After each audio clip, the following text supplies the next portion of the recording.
Hey everybody, Stephen here with another group leader update. Hope you're all having a great week. We're going to take a couple of minutes.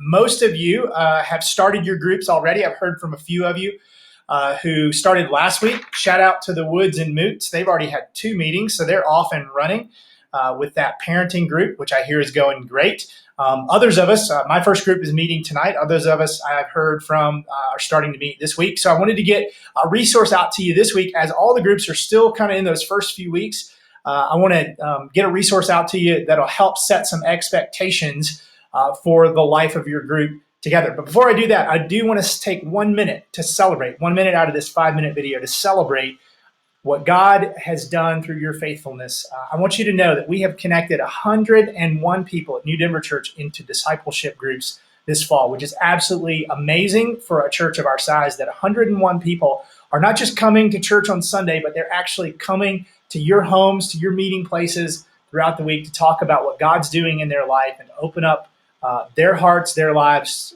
to discuss with you, to share their journey with you as leaders and to allow God to work in their life. So thanks for your faithfulness. Thanks for what you're doing as leaders. So excited to hear the stories as the months progress, to see what God does through us, our leadership, and our groups this fall.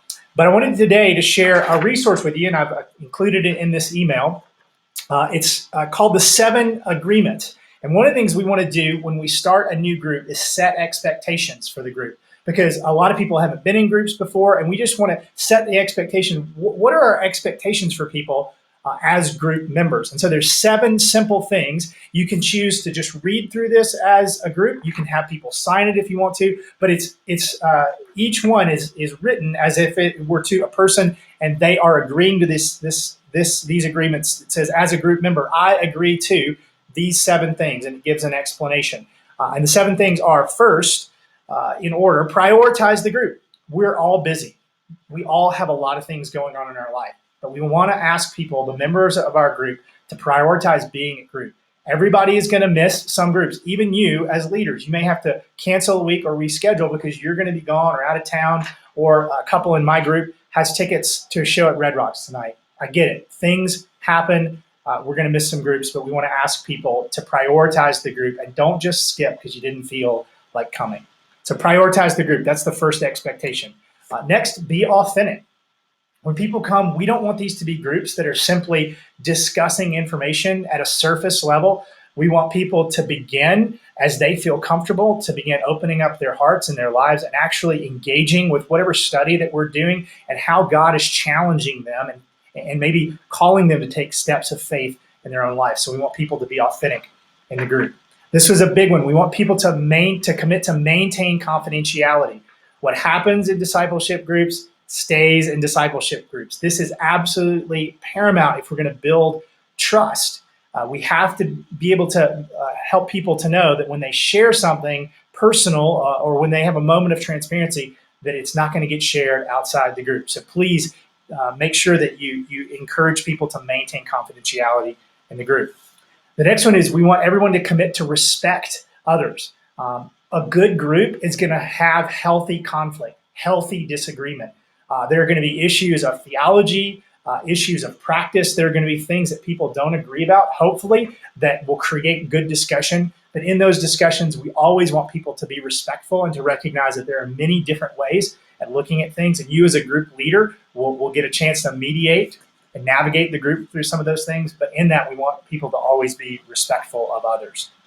We want people to be available for one another in the group. Hopefully, your group isn't just a group that meets one night a week. We hope that it becomes something that people are developing relationships and connecting for coffee or for lunch outside of the group. And so we want people to commit to be available to one another, to be available to the other members of the group so that can happen.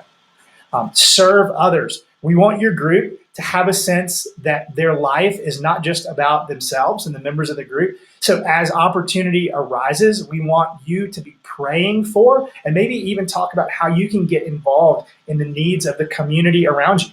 Are there people in the lives of the people in your group that you know that have needs, ways that you can serve them, ways that you can pray for them? And so we want you to begin setting that expectation that as a group, we're concerned about people who are outside the group.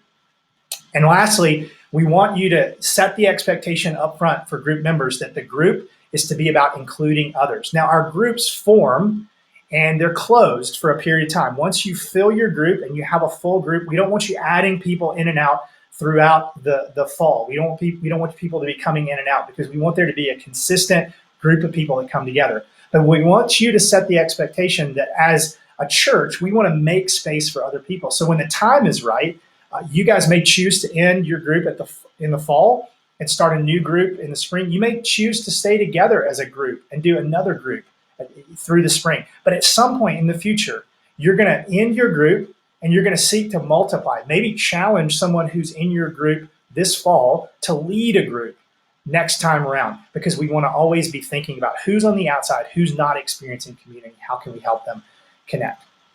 That's it for now. If you have any questions, as always, shoot me an email. And I hope that things are going well in your group. Praying for you guys and excited to see what God is going to do through us and through our groups this fall.